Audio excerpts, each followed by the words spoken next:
நீங்கள் பார்த்து கொண்டிருப்பது News21 செய்திகள். தமிழ்நாடு செய்திகளை உடனுக்குடன் தெரிந்து கொள்ள News21 செய்திகளை பாருங்கள். ராசிபுரம் அருகே இருசக்கர வாகனத்தில் சென்ற 4 பேர் டிராக்டர் மீது மோதியதில் ஒருவர் பலி, 3 பேருக்கு கால் முறிவு. நாமக்கல் மாவட்டம் ராசிபுரம் பகுதி காமாட்சியம்மன் கோவில் அருகே உள்ள நோட்டக்கார வீதியை சேர்ந்தவர் மூர்த்தி, 55. இவர் டூரிஸ்ட் வேன் டிரைவராக வேலை பார்த்து வருகிறார். இவருக்கு 2 மகள் உள்ளனர்.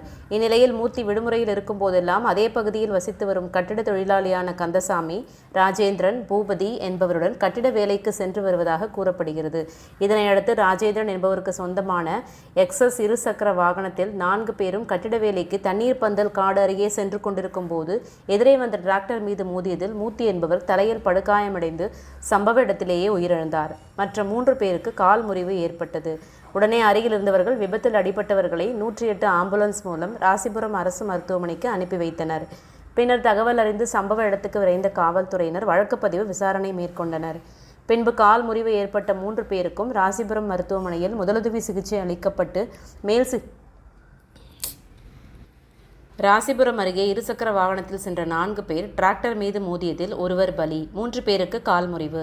நாமக்கல் மாவட்டம் ராசிபுரம் பகுதி காமாட்சியம்மன் கோவில் அருகே உள்ள நோட்டக்கார வீதியை சேர்ந்தவர் மூர்த்தி, 55.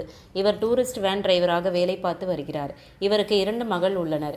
இந்நிலையில் மூர்த்தி விடுமுறையில் இருக்கும் போதெல்லாம் அதே பகுதியில் வசித்து வரும் கட்டிட தொழிலாளியான கந்தசாமி, ராஜேந்திரன், பூபதி என்பவருடன் கட்டிட வேலைக்கு சென்று வருவதாக கூறப்படுகிறது. இதனையடுத்து ராஜேந்திரன் என்பவருக்கு சொந்தமான எக்ஸஸ் இருசக்கர வாகனத்தில் 4 பேரும் கட்டிட வேலைக்கு தண்ணீர் பந்தல் காடு அருகே சென்று கொண்டிருக்கும் போது எதிரே வந்த டிராக்டர் மீது மோதியதில் மூர்த்தி என்பவர் தலையில் படுகாயமடைந்து சம்பவ இடத்திலேயே உயிரிழந்தார். மற்ற 3 பேருக்கு கால் முறிவு ஏற்பட்டது. உடனே அருகில் இருந்தவர்கள் விபத்தில் அடிபட்டவர்களை 108 ஆம்புலன்ஸ் மூலம் ராசிபுரம் அரசு மருத்துவமனைக்கு அனுப்பி வைத்தனர். பின்னர் தகவல் அறிந்து சம்பவ இடத்துக்கு விரைந்து காவல்துறையினர் வழக்குப்பதிவு விசாரணை மேற்கொண்டனர்.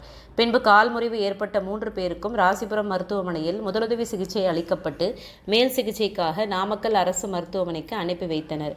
விபத்தில் இருந்த மூர்த்தியின் உடல் மற்றும் உடற்கூறு ஆய்வுக்காக ராசிபுரம் அரசு மருத்துவமனையில் வைக்கப்பட்டது. இச்சம்பவம் குறித்த பகுதியில் சிறிது நேரம் பரபரப்பு ஏற்பட்டது.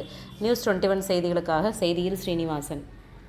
ராணிப்பேட்டை மாவட்டம் ஆற்காடு பேருந்து நிலையத்தில் மாதந்தோறும் பௌர்ணமி அன்று அன்னதானம் வழங்கி வரும் Sri Jothilingeswarar சிவனடியா Seva public charitable trust பல்வேறு ஆன்மீக பணிகள், பள்ளி மாணவ மாணவிகளுக்கு உதவி செய்தல், மரம் நடுதல், இரத்த தான முகாம் நடத்துதல், மருத்துவ முகாம் நடத்துதல், துப்புரவு பணியாளர்களுக்கு நலத்திட்ட உதவிகள் வழங்குதல் போன்ற எண்ணற்ற பொது சேவை பணிகளை செய்து வருகின்றனர். இதில் உதவி செய்ய விருப்பமுள்ளவர்கள் தொடர்பு கொள்ளவும். நிறுவன தலைவர் ஜெய் மாருதி சரவணன், எண் 3, ராஜ முதலியார் தெரு, ஆற்காடு, ராணிப்பேட்டை மாவட்டம்.